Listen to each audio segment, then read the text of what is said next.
কাজলা দিদি, যতীন্দ্রমোহন বাগচি। বাঁশবাগানের মাথার উপর চাঁদ উঠেছে ওই, মাগো আমার শোলক বলা কাজলা দিদি কই।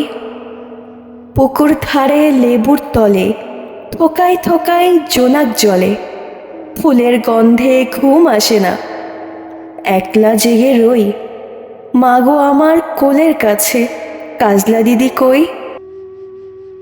সেদিন হতে কেন মার দিদিরে না ডাকো, দিদির কথায় আঁচল দিয়ে মুখটি কেন ঢাকো।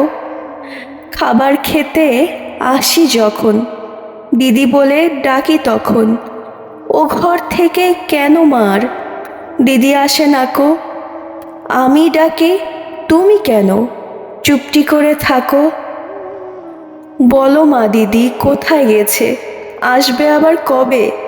কাল যে আমার নতুন ঘরে পুতুল বিয়ে হবে। দিদির মতো ফাঁকি দিয়ে আমিও যদি লুকাই গিয়ে, তুমি তখন একলা ঘরে কেমন করে রবে। আমিও নাই দিদিও নাই, কেমন মজা হবে। ভুঁই চাপাতে ভরে গেছে শিউলি গাছের তল, মারাস নে মা পুকুর থেকে আনবি যখন জল। ডালিম গাছের ফাঁকে ফাঁকে বুলবুলিটা লুকিয়ে থাকে, উড়িয়ে তুমি দিও না মা ছিঁড়তে গিয়ে ফল। দিদি যখন শুনবে এসে বলবি কি মা বল। বাঁশবাগানের মাথার উপর চাঁদ উঠেছে ওই, এমন সময় মাগো আমার কাজলা দিদি কই।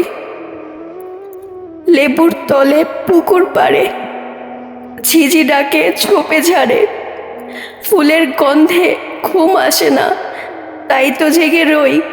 রাত্রি হলো মাগো আমার কাজলা দিদি কই।